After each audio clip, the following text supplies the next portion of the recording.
my wife said. My parents think you're a burden. And honestly, I agree.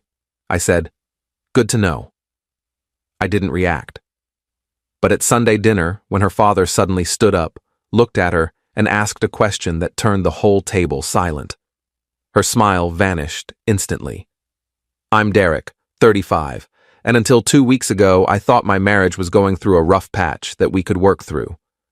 Turns out, my wife had been building a case against me with her parents for months, and when I accidentally found out, I decided to let them all dig their own graves before revealing what I knew. I'd been married to Christine for 6 years. We met in our late 20s, got married after 2 years of dating, settled into what I thought was a good life together.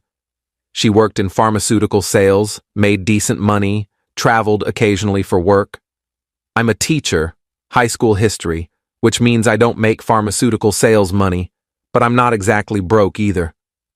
We lived comfortably, had a nice house in the suburbs, no kids yet, but we'd been talking about it. Christine's parents, Richard and Patricia, were successful people. Richard owned a commercial real estate company. Patricia was a retired lawyer. They had money, status, and opinions about everything. From the beginning of our relationship, I could tell they thought Christine could have done better than a high school teacher. They never said it outright, but it was there in the way Richard would ask about my career trajectory, or how Patricia would mention other men Christine had dated who were doing interesting things now. About 4 months ago, things started shifting with Christine. She became more critical about my job, about our finances, about my lack of ambition. She'd make comments like, "Don't you want more than this?" Or, "We could have a better life if you'd consider other options." I tried to talk to her about it, asked what was really bothering her, but she'd just say she was stressed about work. 2 weeks ago, on a Wednesday night, Christine and I had a fight about something stupid. I'd forgotten to pick up dry cleaning. She escalated it into this bigger argument about how I was unreliable and not taking our life seriously. It ended with her saying, "My parents think you're a burden on me. And honestly, Derek, I'm starting to agree with them." I just looked at her. Good to know. That's it? That's all you have to say? What do you want me to say, Christine? You just told me you think I'm a burden. There's not really a response to that. Maybe you could defend yourself. Maybe you could try to prove them wrong. Why would I need to prove anything? I work. I contribute to this household. I'm a good husband. If you and your parents don't see that, that's not my problem to fix. She looked frustrated that I wasn't fighting back. You're so passive. That's the whole problem. I went to bed in the guest room that night. The next morning, Christine acted like nothing had happened. I didn't bring it up either, but something had shifted in me. When someone tells you they see you as a burden, you can't unhear it. That Friday, I was home early. Teacher development day, students weren't in. I was in my home office when I heard Christine come in. She didn't know I was there. I heard her on the phone in the kitchen talking to her mother. I know, Mom. I'm just so tired of it. No, he didn't even react when I told him what you and Dad said. He just accepted it. I think he knows he's not good enough, but he's too comfortable to do anything about it. Sunday dinner? Yeah, we'll be there. I think it's time we all had a frank conversation about the future. I sat there listening, feeling cold. She'd been talking to her parents about me, building a narrative, planning something for Sunday dinner. I didn't confront her. Instead, I did something I'd never done before. I called her father. Richard answered on the second ring. Derek, this is unexpected. Hi, Richard. I wanted to talk to you about something. Do you have a few minutes? Sure. What's on your mind? Christine mentioned that you and Patricia have concerns about me, about whether I'm the right fit for your daughter. I wanted to hear that directly from you rather than through her. There was a pause. Derek, that's a conversation I think we should have in person. Why don't we talk about this at dinner on Sunday? That works. But Richard, I need to know, do you think I'm a burden on Christine? Another pause, longer this time. I think you're a good man, Derek, But I also think Christine deserves a partner who matches her ambition and financial capability. You're a teacher. That's admirable, but it's not exactly a path to the kind of life Christine was raised to expect. I see. And you've been discussing this with Christine? We discuss everything with our daughter. We're a close family. Got it. Well, I'll see you Sunday then. After I hung up, I sat there for a while thinking. Then I made another call to my friend Marcus, who worked as a private investigator. I asked him to look into Christine's recent activities, travel, credit card statements, anything unusual. He said he'd see what he could find. That weekend, Christine was busy with work stuff. She barely talked to me. Saturday night, Marcus sent me a file. I opened it and felt my stomach drop. Hotel charges in cities where Christine had work trips. Always 2-night stays, always nicer hotels than her company usually booked. Credit card charges at restaurants for two, and a name that kept appearing, Andrew Morrison, one of her company's regional sales directors. I spent Saturday night going through everything. Sunday morning, I was calm, eerily calm. Christine asked if I was okay. I said I was fine. We got ready for dinner at her parents' house. Update 1. We arrived at Richard and Patricia's house at 5 p.m. Christine's brother David was there with his wife, plus Patricia's sister. The whole family gathering. Christine seemed nervous but excited about something. Dinner started normally. Small talk, catching up. Patricia asking about Christine's latest sales numbers. Richard mostly quiet, watching me with this evaluating look. I played along, answered questions politely, didn't give anything away. About halfway through the main course, Christine cleared her throat. So, Mom, Dad, I wanted to talk to everyone about something important. Patricia smiled. Of course, honey. What is it? Christine glanced at me, then at her parents. Derek and I have been having some conversations about our future, about what we both want and whether we're on the same page, and honestly, I think we've grown in different directions. I took a sip of water, didn't say anything. Richard put down his fork. Christine, maybe this isn't the right time. No, Dad, it's fine. We're all family here. I think everyone knows that Derek and I have been struggling. He's content with where he is in life, and I want more. I need a partner who's ambitious, who wants to build real wealth, who can give me the life I deserve. David's wife looked uncomfortable. Patricia was nodding along. I stayed quiet. So, Christine continued, I think it's time Derek and I seriously consider whether this marriage is working for either of us. The table went quiet. Everyone looked at me. I set down my fork. Are you asking for a divorce, Christine? She hesitated. I'm saying I think we need to discuss it, as a family. My parents have been concerned for a while, and I value their input. Interesting. So your parents have been involved in our marriage decisions for how long? That's not fair. Seems fair to me. You just announced to your entire family that you want to divorce me because I'm not ambitious enough. In front of me, without discussing it with me first privately. Patricia spoke up. Derek, honey, this isn't about attacking you. We all care about you, but we also want what's best for Christine, and sometimes relationships run their course. Patricia, I don't need relationship advice from you right now, thanks. Richard stood up. The whole table went silent. He looked at Christine, and his face was different than I'd ever seen it. Not supportive, almost angry. Christine, I need to ask you something, and I need you to answer honestly. Christine looked confused. Dad, what? Who is Andrew Morrison? The color drained from Christine's face. What? Who? Andrew Morrison, regional sales director at your company. You've been spending quite a bit of time with him. Hotel rooms in Chicago, Boston, Denver, nice restaurants. Want to explain that to everyone? Patricia's head snapped toward Richard. What are you talking about? Christine's mouth opened and closed. Dad, I don't know what you're... Don't lie to me. Derek called me Friday. Asked me directly if I thought he was a burden on you. When I hung up, I started thinking about some things that hadn't quite added up. Your work trips lasting longer than they should. Your company credit card bills that I occasionally see, since we still handle some of your financial planning. So I made some calls, found out some interesting things. I watched this play out, stunned. Richard had done his own investigation.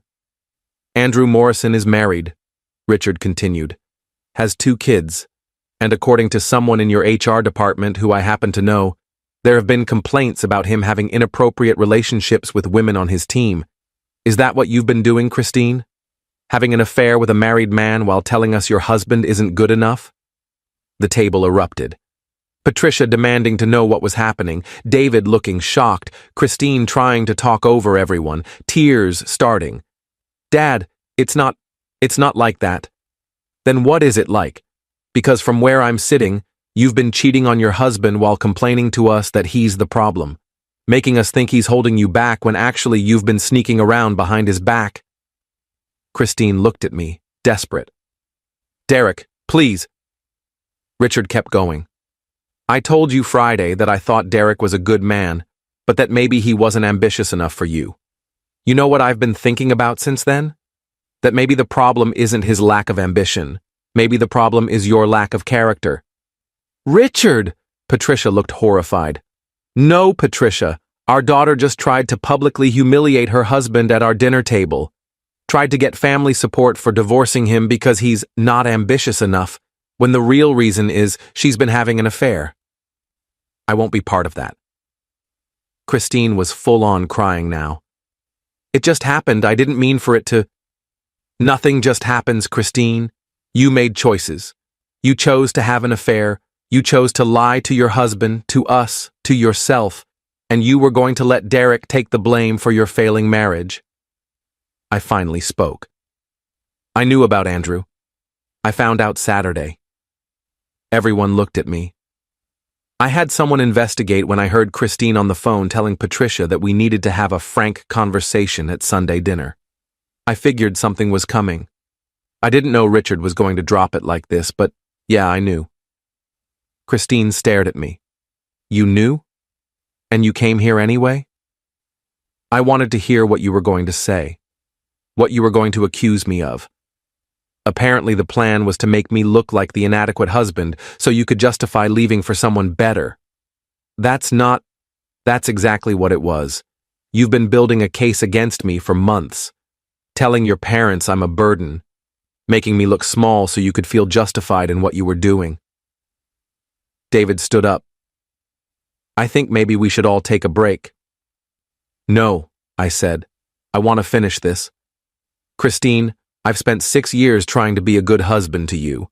I supported your career. I listened to your parents' constant implications that I wasn't good enough. I stayed patient when you started being critical and distant.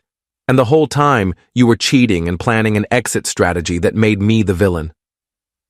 Derek, I'm sorry. I don't want your apology. I want you to understand that you don't get to rewrite this story. You don't get to make yourself the victim who was held back by her unambitious husband. You had an affair. You lied. You tried to manipulate your family against me. That's the truth. I stood up. Richard, Patricia, I appreciate your hospitality over the years. I'm sorry it's ending this way. David, good to see you. Christine, I'll be filing for divorce this week. You can stay at the house until we figure out living arrangements, but I want you in the guest room. I walked out, got in my car and drove home in silence, hands shaking on the wheel. Update 2. Christine came home 3 hours later. I was in the bedroom packing some of my things to move to the guest room. She stood in the doorway. Derek, we need to talk. There's nothing to talk about. Please, just listen to me. The thing with Andrew, it was a mistake.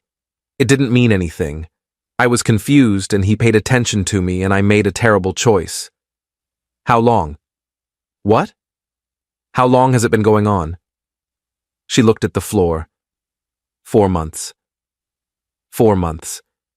The same time she'd started being critical of me. So you've been cheating on me for 4 months and spending that whole time telling me and your parents that I'm the problem. I felt guilty. I think I was trying to justify what I was doing by making you seem inadequate. That's not an excuse, Christine. That's just you being cruel. I know I was wrong. But can we try to work through this? Go to counseling? I'll end things with Andrew. I'll do whatever it takes. No. Derek, please. You destroyed this marriage. You don't get to fix it now that you've been caught. You had 4 months to come clean, to stop, to work on us. You chose to keep lying and plan a public divorce announcement that would make me look like the failure. I panicked tonight. I wasn't really going to... Yes, you were.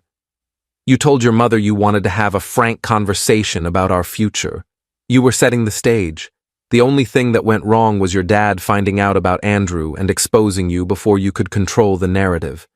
She slumped against the doorframe. What happens now? I file for divorce. We split assets. You can stay here until the house sells or one of us buys the other out, but we're done, Christine. Completely done. Your parents know what you did. That's your problem to deal with, not mine. She left the room crying. I heard her on the phone a few minutes later, probably calling her mother. I didn't care. The next morning, I called a divorce attorney, started the paperwork. Christine moved into the guest room like I'd asked. We lived like awkward roommates for the next 2 weeks while lawyers handled the initial filings. Richard called me about a week after the disastrous dinner. Derek, I owe you an apology. You don't owe me anything, Richard. You exposed what needed to be exposed. I should have trusted my instincts about you from the beginning. You're a good man. I let Patricia's opinions about your career cloud my judgment. And I let Christine's complaints make me think you were the problem. Why did you investigate her? Something you said on Friday stuck with me. You asked if I thought you were a burden. The way you asked it, like you were genuinely confused about why anyone would think that. It made me realize I didn't have any actual evidence that you were inadequate. Just Christine's word. So I started looking into things. Found the hotel charges pretty quickly. I appreciate you telling the truth at dinner. Saved me from having to be the one to drop that bomb. Christine's mother is devastated. Keeps asking how we didn't see this coming. I told her we saw what Christine wanted us to see. How's Christine doing? Not great. She got fired. The thing with Andrew came to light at her company. Apparently he'd done this before with other women on his team. HR finally had enough evidence to terminate both of them. I felt a grim satisfaction at that. She mentioned the divorce to you? She's been calling her mother crying about it every day, asking us to intervene, to convince you to give her another chance. I told her she made her choices, and now she has to live with the consequences. Thank you for that. Derek, for what it's worth, I hope you find someone who appreciates what you bring to a relationship. Teaching is honorable work. You're a good man. My daughter was a fool to risk losing you. Update 3. The divorce took 3 months to finalize. No kids, relatively clean assets split, both of us wanting it done quickly. Christine tried a few more times to reconcile. Wrote me letters, showed up at school once, sent her friend to talk to me. I stayed firm. The house sold 2 months after we filed. Christine moved in with her parents temporarily while she looked for a job. I got an apartment closer to my school. Patricia reached out once, about 6 weeks after the dinner incident. Asked if we could meet for coffee. I agreed, more out of curiosity than anything. She looked older than I remembered. Derek, I need to apologize to you. Okay. I spent years making you feel inadequate, implying you weren't good enough for Christine, pushing her to want more, to expect more. I created the environment where she thought it was acceptable to look down on you. Did you know about Andrew? No, absolutely not. If I had known she was cheating, I would have told her to fix her marriage or file for divorce honestly. But I didn't know because I'd been too busy reinforcing her complaints about you without questioning if they were valid. Why are you telling me this? Because you deserved better from us. From all of us. You were a loyal husband to my daughter. You worked hard, you were kind, you treated her well, and we made you feel like that wasn't enough because you weren't wealthy or impressive enough by our standards. Patricia, I appreciate the apology, but I think you and Richard need to figure out why your daughter thought her worth was tied to her husband's income and status. That's not something I can fix. She nodded, tearing up. I know. We're in family therapy now, trying to understand where we went wrong. Good luck with that. She left. I haven't heard from her since. Final update. It's been 8 months since that Sunday dinner. The divorce is final, I've settled into my apartment, and I'm doing okay. Better than okay, actually. Christine reached out one more time about 2 months ago. She'd found a new job, was trying to rebuild her life, and wanted closure. We met for coffee. She looked different, smaller somehow, less sure of herself. I've been in therapy, she said, trying to understand why I did what I did, why I sabotaged us. And what did you figure out? That I was never comfortable with who I was. I always needed external validation, my parents' approval, career success, the right partner. I thought those things would make me feel worthy. When I met Andrew and he made me feel important and successful, I chased that feeling instead of working on my marriage. That's a pretty neat summary. I'm sorry, Derek. Truly sorry. You deserve so much better than how I treated you. Yeah, I did. Do you hate me? I thought about it. No, I don't hate you. I feel sad about what we could have been if you'd been honest with yourself and with me. But I don't hate you. Are you seeing anyone? That's not really your business anymore. She nodded. Right, I hope you're happy. I am. I'm teaching, I'm coaching the debate team now. I bought a used motorcycle and I've been taking weekend trips. I'm figuring out who I am outside of being someone's not good enough husband. She flinched at that. I really am sorry. I know you are. But sorry doesn't fix what happened. It just means you understand it now. We finished our coffees and said goodbye. I haven't heard from her since. Richard sends me a text every few months checking in. David invited me to a barbecue last month, which was weird but nice. I went. His wife told me she'd always liked me and was glad I'd gotten out. I learned a lot from this whole mess. I learned that when someone constantly makes you feel inadequate, it says more about them than about you. I learned that family loyalty can be toxic when it means enabling bad behavior. And I learned that sometimes the kindest thing someone can do is tell the truth when it needs to be told, even if it destroys the illusion everyone's been living in. Christine made choices. She chose to have an affair, to lie, to try to make me the villain in her story. Her father chose to investigate and tell the truth. I chose to walk away with my dignity intact. I'm 35, divorced, and honestly more content than I've been in years. I don't have to prove my worth to anyone anymore. I know what I bring to the table, and someday, when I'm ready, I'll find someone who appreciates that without needing me to be someone I'm not. For now, I'm just Derek. High school history teacher, debate coach, motorcycle enthusiast, recently divorced guy who dodged a lifetime of being made to feel small. And that's enough.